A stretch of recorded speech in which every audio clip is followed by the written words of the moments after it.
شفقت والا کام کرے، اور شفقت وہیں ہوتی ہے جہاں کوئی غلطی ہوتی ہے، درگزر وہیں ہوتا ہے جہاں کوئی کوتاہی۔ عورت اطاعت کرے، فرما برداری کرے، اس کو حکم ہے، خامن درگزر کرے، شفقت کرے، اور کوئی کوتاہی دیکھے، کوئی غلطی دیکھے، اس پر پردہ پوشی کرنے کی کوشش کرے۔ یاد رکھیں اعلیٰ حضرت فاضل بریلوی رحمۃ اللہ علیہ فرماتے ہیں جو مردان خدا ہیں، جو اللہ کے بندے ہیں، جو مردان خدا ہیں، فرمایا ان کا طریقہ تو یہ ہے کہ وہ اپنے گھر والوں کی بڑی بڑی غلطیاں معاف کرتے ہیں، بڑی بڑی کوتاہیاں، بڑی بڑی۔ حضرت ابو الحسن رحمۃ اللہ تعالی علیہ، جناب ابو الحسن خرقانی بہت بڑے درویش صوفی گزرے اور صاحب بصیرت اور زندہ اور بیدار مغز صوفی تھے، صرف ہو والے صوفی نہیں تھے۔ ان کو خبر ہی نہیں کہ معاشرے میں میں کھٹکتا ہوں دل عالم میں کانٹے کی طرح، اور تو فقط اللہ ہو اللہ ہو اللہ ہو۔ حضرت ابو الحسن خرقانی خانقاہ بھی آباد کرتے تھے، اور معاشرے میں کبھی ظلم ہوتا تھا تو بادشاہوں کا جا کے حقہ پانی بھی بند فرما دیا کرتے تھے۔ بڑے بیدار مغز اور بیدار ذہن صوفی تھے۔ حضرت بایزید بسطامی رحمۃ اللہ علیہ کے سجادہ تھے، اور محمود غزنوی آپ کا مرید تھا۔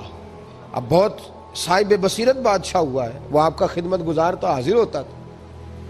محمود غزنوی کہتے ہیں جب میں پہلے دن گیا تو بابا جی مجھے اٹھ کے نہیں ملے، بیٹھے بیٹھے سلام کیا، واپس آنے لگا تو مجھے چھوڑنے آئے میری سواری تک۔ تو میں نے کہا حضرت جی جب آیا تھا تو پوچھا بھی نہیں اور اب چھوڑنے آ گئے؟ تو فرمانے لگے جب تو آیا تھا تیرے اندر تکبر تھا، تو کہتا تھا مولوی بادشاہوں کو اٹھ کے ملتے ہیں اس لیے نہیں ملا، اور اب تو سوچ رہا ہے کہ نہیں سارے مولوی ایک طرح کے نہیں ہوتے، اس لیے میں تیری عزت دینا تیرے لیے ضروری سمجھا ہے، اس لیے تجھے چھوڑنے آیا ہوں۔ حضرت ابو الحسن بڑے صاحب بصیرت آدمی۔ ایک آدمی یمن سے آیا کئی 100 کلومیٹر کا سفر طے کر کے ملنے، اس نے دروازے پہ دستک دی، حضرت کے گھر کے دروازے، بادشاہ کے پیر ہیں۔ اندر سے بی بی صاحبہ بولی کون ہے دروازے پہ؟ فرمایا میں یمن سے آیا ہوں یا مصر سے آیا ہوں، بڑی دور سے ملاقات کرنی ہے۔ حضرت صاحب کدھر ہیں؟ تو بی بی کہنے لگی تجھے بھی کوئی کام نہیں جس طرح اسے کوئی کام نہیں، تو بھی فارغ ہے اس کی طرح، بس یہی اللہ اللہ یہی ڈیوٹی ہے تیری بھی۔ میں نے کہا یار اتنا بڑا صوفی اور گھر میں اس کا کیا حال ہے، وہ بات کرنے والی؟ تو میں نے کہا جناب حضرت کدھر ہیں؟ تو کہنے لگی وہ کوئی جنگل میں بیٹھا اللہ اللہ کر رہا ہوگا، نہ بچوں کی فکر نہ گھر بار کی فکر، مسئلوں سے بھی پیٹ بھرتے ہیں کبھی، ادھر بیٹھا ہوگا، جا ملنا ہے تو تو بھی چلا جا، دوبارہ دروازے پہ دستک نہ دینا خبردار۔ کہتے ہیں میرے وہ جو میں ایک ذائچہ بنا کے آیا تھا نا اللہ کے ولی کا، وہ میرا سارا ہی ٹوٹ گیا۔ میں نے کہا کچھ نہیں حال، جس کا گھر حال نہیں تو باہر کیا ہوگا، اندر ہی کوئی طبیعت نہیں۔ لوگ فٹافٹ اعتراض کرتے ہیں، کہتے ہیں صاحب فلاں بندے کو نہیں صحیح کر سکے تو، حالانکہ یہ بات اور ہے، یہ پہلو اور ہے۔ نوح علیہ السلام کی بیوی اگر کافر رہ جائے، بیٹا اگر غیر مسلم رہ جائے تو یہ حکمت الہی ہوتی ہے، یہ اللہ پاک کی حکمت ہوتی ہے، حکمت ہوتی ہے۔ اس میں پیغمبر کی تبلیغ میں کوئی اعتراض نہیں کیا جا سکتا۔ اس نے کہا جنگل میں ہوں گے تو بھی چلا جا۔ کہتے ہیں وہ جو میرے ذہن میں ان کا زاویہ تھا، وہ جو ایک شخصیت کا روپ میں بنا کے وہ تو نکل گیا، لیکن میں نے کہا چل اتنی دور سے آیا ہوں بابے سے مل ہی لیتا ہوں، شام ہو گئی ہے رات بھی رہنا ہے۔ کہتے ہیں میں نے جنگل کی طرف منہ کیا تو حضرت جنگل سے آ رہے تھے اور شیر پہ بیٹھے ہوئے تھے، شیر پہ بیٹھے تھے۔ فرماتے ہیں پھر میرے دل میں خیال آیا، میں نے کہا بی بی قابو آتی نہیں اور شیر کو قابو کیا ہوا ہے۔ پھر وسوسہ آیا اتقوا فراست المومن فإنه ينظر بنور اللہ، رواہ ترمذی او کما قال صلی اللہ علیہ وسلم۔ اللہ کے رسول فرماتے ہیں مومن کی فراست قلبی سے ڈرو، وہ تو اللہ کے نور سے دیکھا کرتا ہے، اللہ کے دیے ہوئے نور سے دیکھتا ہے۔ اللہ اکبر۔ جب یہ بات سنی نا، اس نے کہتے میں نے دل میں سوچی تو حضرت میرے دل کی بات جان گئے اور فرمانے لگے او بھائی، کہتے میں نے کوئی حال بتایا نہیں، خود ہی فرمانے لگے میاں اس کے اندر صرف ایک ہی غلطی ہے کہ وہ زبان کی ٹھیک نہیں، بستر کی بڑی پاک ہے، نظر کی بڑی پاک ہے، کردار کی بڑی اچھی ہے، میرے بچوں کو پالتی ہے، بس زبان کی ذرا ٹھیک نہیں۔ اور فرمانے لگے میں اس نتیجے پہ پہنچا ہوں اگر میں نے اسے نکال دیا تو اور کوئی رکھے گا نہیں، بیچاری زندگی ساری پریشانی میں گزار دے گی، اور پھر اگلے لفظ کہے تو حد ہو گئی۔ فرمانے لگے میں اس بد زبان سے حسن سلوک کرتا ہوں، اللہ نے یہ بے زبان مخلوق میری فرما بردار بنا دی ہے۔ فرمایا یہ میرے وظیفوں چلوں عبادتوں سے نہیں آیا شعر، یہ اس بد زبان سے حسن سلوک کرتا ہوں تو رب نے یہ بے زبان مخلوق میری۔ اب یہ گنجائش، یہ حکم خامند کے لیے ہے، یہ تقریر سن کے بی بی نہ کہہ دے کہ میں نے بد زبان ہونا ہے تو آپ فرما برداری کرے میری، تو یہ جس کے لیے بات ہو اسی تک رہے۔ خامند کو حکم ہے کہ اگر کوئی کوتاہی ہے تو اس کوتاہی کی پردہ پوشی کرے۔ گھر جو ہوتا ہے نا، گھر کچھ چیزیں اجازت نہیں دے رہی میری کہ میں کچھ اور بات آپ سے کروں، کچھ آپ کو نیند بھی آ رہی ہے۔ دیکھیں پورا وجود سلامت ہو اور اندر روح نہ ہو تو بندہ زندہ رہ سکتا ہے؟ جڑے نہیں بولے انہیں رہ لینا میرا خیال۔ وجود ہو سارا سلامت ہے لیکن روح سلامت، بندہ بچ جائے گا؟ بولے نا یار، جنہیں نیند آ رہی ہو بولو، نہیں نہ رہ سکتا۔ پورے گھر میں ہر شے ہو، ذمہ داری سے بات کر رہا ہوں، پورے گھر میں ہر شے موجود ہو، اگر گھر میں دین نہ ہو تو گھر چلتا نہیں چل سکتا۔ جس گھر میں نماز نہ ہو وہ گھر نہیں چلتا، جس میں قرآن پاک نہ ہو وہ گھر، اس لیے کہ دین روح ہے۔ دین، اگر گھر میں دین نہیں تو گھر چل سکتا؟ سن لے حدیث پاک ترمذی شریف کی، نبی کریم علیہ الصلوۃ والسلام، یہ بھی حق ہے، یہ آخری بات اس عنوان پہ سنیں، یہ حق آخری ہے، اس کو بھی سمجھیں۔ ترمذی شریف میں نبی پاک علیہ السلام نے فرمایا، دعا دی حضور نے، نبی پاک فرماتے ہیں اللہ اس بی بی کو جزائے خیر دے، اللہ اس پہ رحم فرمائے جو سویرے اپنے خاوند کو نماز کے لیے جگاتی ہے اور اگر نہ اٹھے تو پانی ڈال کے جگاتی ہے، اور فرمایا اللہ اس خاوند پر رحم کرے جو سویرے اپنی بیوی کو نماز کے لیے جگاتا ہے اور اگر نہ اٹھے تو پانی ڈال کے جگاتا ہے، رحم کرے۔ سب سے زیادہ حق میاں بیوی کا ایک دوسرے کا ساتھ ہی ہے کہ انہیں دیندار بنائے۔ دین کی جس بات کا خامند کو پتہ ہے، اعلیٰ حضرت نے لکھا ہے کہ خامند کی ذمہ داری ہے بیوی کو تعلیم دینا، یہ اس کی ڈیوٹی ہے پردے کا پابند کرانا، اس کی ذمہ داری ہے کہ اسے قرآن و سنت کے جو احکام پتہ ہے اپنی بیوی کو سکھائے، اس کو بتلائے، اس کو سمجھائے، ذمہ داری ہے اس کی۔ فرمایا اللہ اس پہ رحم کرے، ذمہ داری ہے، ایک دوسرے کو مذہب سے آشنا کریں، پیار کے ساتھ محبت کے ساتھ قائل کریں۔ خامند بڑی باتوں میں روٹھ جاتا ہے، اگر کبھی اس بات پہ بھی روٹھ جائے کہ آج نہیں روٹی کھانی تیرے ہاتھ کی، انہیں نماز ہی نہیں پڑھی تو آج نہیں میں نے تیرے ساتھ کوئی بات کرنی اس لیے کہ تیری آواز گلی میں نے سنائی دی ہے مجھے، تو خامند کو چاہیے کہ اسے دینداری سکھائے۔ عورت کو بھی چاہیے کہ وہ کہے صاحب تھوڑی روٹی کھا لینی ہے لیکن مہربانی کریں حلال رزق لے کے آئیں، مجھے زیادہ کپڑوں کی ضرورت نہیں، میں پرانے پہ گزارا کر لوں گی لیکن میرے بچوں کے حلق سے ہرا نہیں گزرنا چاہیے کہ دینداری ایک دوسرے کو سکھائیں، ایک دوسرے کو۔ حضرت سلطان باہو کا نام تو سنا ہوگا آپ حضرات نے، الحمدللہ کافی لوگوں نے سنا ہوگا۔ حضرت سلطان باہو رحمۃ اللہ علیہ کے جو والد تھے ان کا نام تھا حضرت بازید، جاگیردار تھے، دنیا دار تھے، بہت بڑے مالدار تھے۔ فرماتے مذہب کی طرف میرا رجحان نہیں تھا، چوتھی شادی کی بی بی راستی کے ساتھ۔ بی بی صاحبہ بڑی نیک تھی، بی بی صاحبہ کہتی ہیں میرا دل کرتا تھا میرا خامد بھی نمازی ہو جائے، اور عام دنیا دار نہیں تھے، 7 جاگیروں کے مالک تھے۔ بڑا مشکل ہوتا ہے، پیران نظام کے آستانوں پہ غریب لوگ رہ گئے، جڑا 4 جماعتاں پڑھ جائے یا پیسے آ جائیں انہوں نے تو کسی پیر دی لوڑ ہی کوئی نہیں، اور اگر بندہ مالدار ہو تو کئی پیر ہو دے آپ مرید ہوندے نے، وہ کہتے ہیں مینوں آپ کنے پیر سلوٹ کر دیں۔ ایک صاحب نے میری ایک دفعہ افطاری کی تو کہنے لگے آپ کی افطاری ہے، اس جگہ ایک اجتماع سے میں نے بیان بھی کرنا تھا، تو واپسی پہ ان کے ہاں انہوں نے مجھے فوٹویں دکھانی شروع کر دی۔ اب یہ بھی ایک مسئلہ ہے نا، کیا کہتے ہیں اس کو، سیلفی جی، بڑے بڑے سیانے بندے ساری دیہڑی یہی کام کرتے رہتے ہیں اور کم ہی کوئی نہیں سرے، تو وہ مجھے تصویریں دکھانے لگے، اے پیر صاحب دی بھی میں دعوت کیتی، اے پیر صاحب دی بھی میں دعوت کیتی، اے پیر صاحب دی بھی میں دعوت کیتی، اے پیر صاحب دی بھی میں دعوت، 14-15 پیر مجھے گنوا دیے۔ تو کھانے تو بعد مینوں کہنے لگے کہ تسی دوبارہ کدو آؤ گے؟ میں کہا جدو تسی 200 بندے نو میرا بھی نام دس لو گے ادو آ جاؤں گے۔ اب مالدار آدمی ہے نا. تو بعد میں مجھے ایک دو دفعہ انہوں نے فون کیا, میں کیا وہ بڑے بڑے پیران دی اس لسٹ میں اپنا نام نہیں شامل کرانا چاہتا. میں نے تو نہ چھوٹیاں چھوٹیاں جی رہن دے بھائی, ہم بچتے ہیں اس کام سے, بچتے ہیں ایسے آدمی سے. وہ کسی درویش نے کہا تھا جس کی ہر بات میں پوشیدہ ہو نشتر کی چبھن, ایسے ہر صاحب احسان سے ڈر لگتا ہے. بچنا چاہیے. تو مالداروں کے تو آپ بڑے مرید ہوتے ہیں, کئی پیر حاضریاں دیتے پھرتے ہیں, کہیں مولوی دستے نگر ہوتے ہیں, معاذ اللہ. اللہ خودداری اور عزت نفس عطا کرے, آمین تو کہہ دیجئے. دینداری کے اللہ توفیق عطا فرمائے. تو بہت بڑے جاگیردار تھے حضرت سلطان باؤ رحمۃ اللہ علیہ کے والد.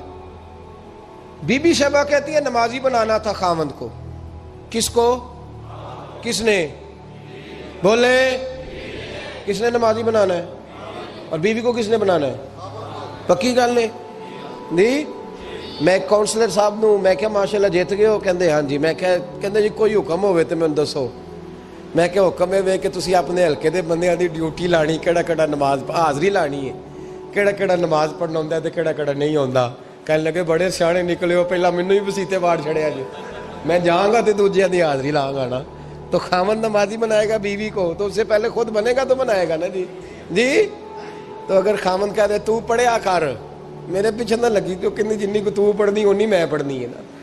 تو میں آج میں ایک دوست کو کہہ رہا تھا, میں کہہ رہا تھا بچے وہ کام نہیں کرتے جو آپ کہتے ہیں. اور میں نے جمعے میں بھی کہا تھا بچے وہ کرتے ہیں جو ہمارا عمل دیکھ کے بچے چلتے ہیں, صرف بات پہ عمل نہیں کرتے. بی بی راستی کہتی ہے میں نے ٹھان لی کہ میں نے اس جگیردار کو, وڈیرے کو, اس موٹے بڑے چودھری کو میں نے نمازی بنانا اور بنا کے دکھانا ہے نمازی. بی بی صاحبہ کہتی ہیں کہ وہ جس خاتون کی بھی باری ہوتی تھی, 4 بیویاں ہوتی تھیں, وہ اس کا حق ادا کرتے تو بعد میں اپنی خوابگاہ میں جا کے آرام کرتے.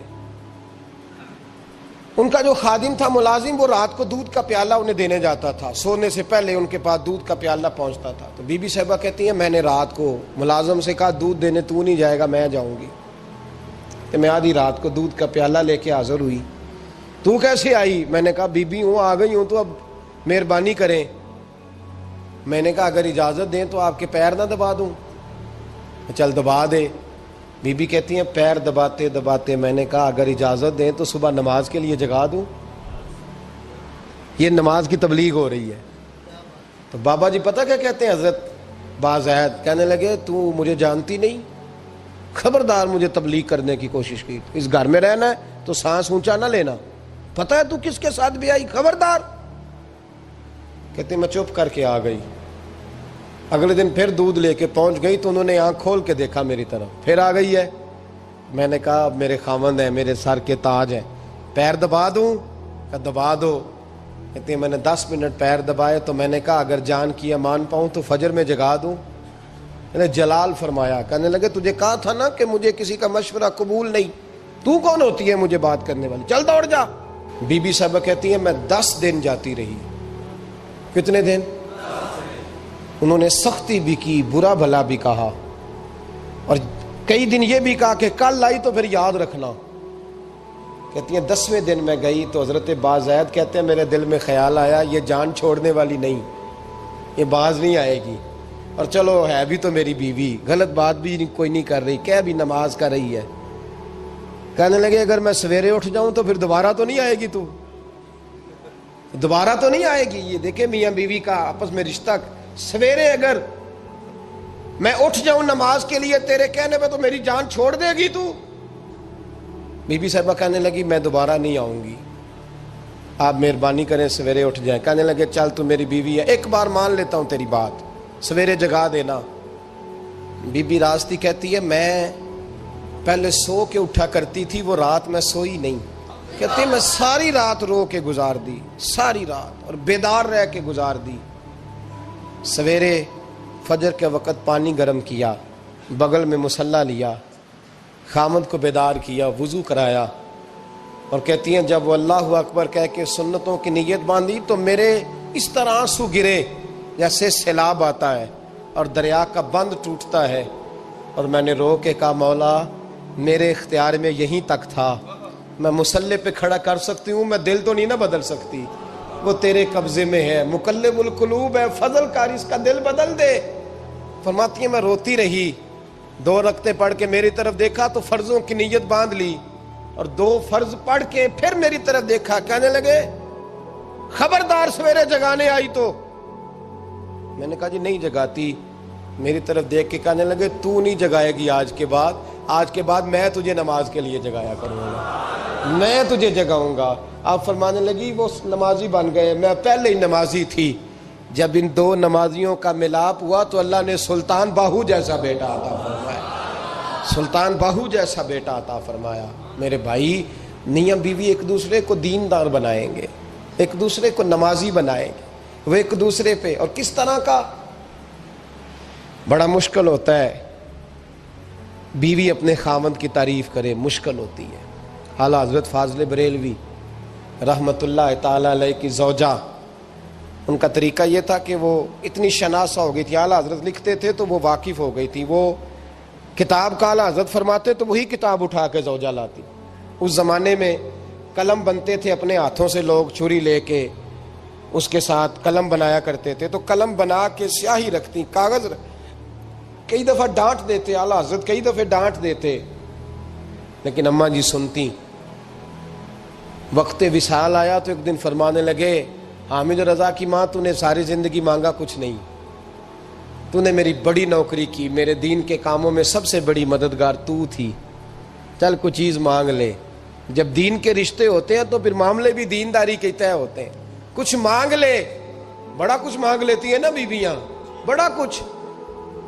اعلیٰ حضرت کی زوجہ کیا کہتی ہیں میں نے آپ کو صبح و شام دیکھا ہے، میں نے آپ کے دکھ سکھ دیکھے، خوشی غمی میں آپ کا رویہ دیکھا ہے، میں نے آپ کو ہمیشہ دیندار اور پرہیزگار پایا ہے، اگر مجھے کچھ دینا ہے تو ہاتھ اٹھا کے میری بخشش کی دعا کر دیں، اور اگر صبح قیامت مجھے ضرورت پڑی تو میری سفارش کر دیں گے۔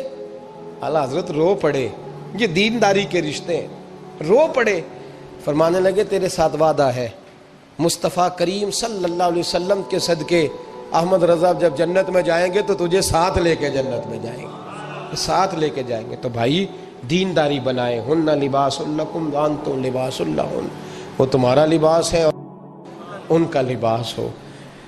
رمضان شریف آ رہا ہے، ارادہ کر لیں کہ تراویحیں ساری جماعت کے ساتھ پڑھنی ہے، پڑھیں گے انشاءاللہ تعالی۔ نوجوانوں سے میری گزارش ہے، جوان بچوں سے، ضروری کوئی مذہبی چیز آپ نے دیکھنی ہو، سننی سنانی ہو تو ٹھیک ہے، ورنہ رمضان میں موبائل استعمال نہ کریں، مہربانی فرمائیں، ارادہ کریں۔ اگر کبھی مجبوری بن جائے نا تو ہسپتالوں میں بھی 2-2 گھنٹے بندے کو ایک ٹانگ پہ کھڑے ہونے پڑ جاتا ہے، پاسپورٹ کے دفتر لوگ کھڑے رہتے ہیں، شناختی کارڈ کے دفتر کھڑے رہتے ہیں۔ ارادہ کرو قرآن پاک سننے کا، اور مسجد میں حاضر ہو کے با جماعت 20 تراویحیں پوری پڑھو، اور عشاء سے پہلے آؤ، سنتیں ادا کر کے مسجد میں نماز پڑھو۔ روزہ کوئی شیطانی وسوسہ قریب نہ آنے دو، روزے رکھنے ہیں اور انشاءاللہ رکھنے ہیں، پورے رکھنے۔ مزدور آدمی جو مزدور ہے وہ کہتا ہے میں مزدور ہوں، میں کیسے رکھوں؟ او خدا کے بندے، رب تعالیٰ نے تیرے اوپر فرض کیے ہیں، وہ کہتا ہے میں وہ چیز فرض کرتا ہی نہیں جو تو اٹھا نہ سکے، اس کو پتا تھا ہم رکھ لیں گے تبھی فرض کیے نا، اور مزدور کو تو اللہ اجر بھی زیادہ عطا کرتا ہے، کسی وسوسے پہ نہ لگے۔ اور قرآن، یہ 2 باتیں ہو گئی، روزہ اور تراویح، اور تیسرا دن کے 2 حصے کریں، جو وقت بچ جائے اس کے 2 حصے کریں، آدھے حصے میں قرآن پاک پڑھنا ہے اور آدھے حصے میں درود و سلام پڑھنا ہے، یہ وظیفے پکے کر لیں۔ اور جو لوگ غریبوں کی مدد کرتے ہیں، مسکینوں کی، یتیموں کی، ان سے میری گزارش ہے کہ وہ مہربانی کریں تو 1 رمضان کو لوگوں کے ساتھ تعاون کریں۔ کس تاریخ کو جی؟ بولے قاری صاحب نے سوٹ کدن دین دے ہو جی، تاکہ کوئی درزی سی کے نہ دے وے، ایک ادھر پاہن آنا لے وے سوٹ، مولوی بھی نواں، یہ ساڈا مولوی یہ تے پرانے دی چنگا لگتا ہے، اور پہلے دے میاں یہ کام بھی پہلے کریں تاکہ وہ سلا لیں اور سلا کے پہن لیں۔ میری باتوں کی سمجھ آ رہی ہے آپ حضرات کو؟ غریب کے ساتھ، مسکین کے ساتھ، جس کے ساتھ بھی کوئی تعاون کرنا ہے وہ پہلے کریں، پہلے اپنے بچوں کو کپڑے بعد میں اور غریبوں کے بچوں کو پہلے، تاکہ وہ شریک ہو، رمضان میں شریک ہو، کسی کو سودا پہلے دیں، جو پہلے کرنے کے کام ہیں ان کو پہلے کریں، مہربانی فرمائیں۔ رمضان کی نیت کریں، ارادہ کریں، اپنے اندر ذوق پیدا کریں۔ میں نے اپنے دوستوں کو کل سبق دیا ہے کہ کام مجبوری سے بھی ہو جاتا ہے اور شوق سے بھی لیکن مجبوری سے کرنے سے مزہ نہیں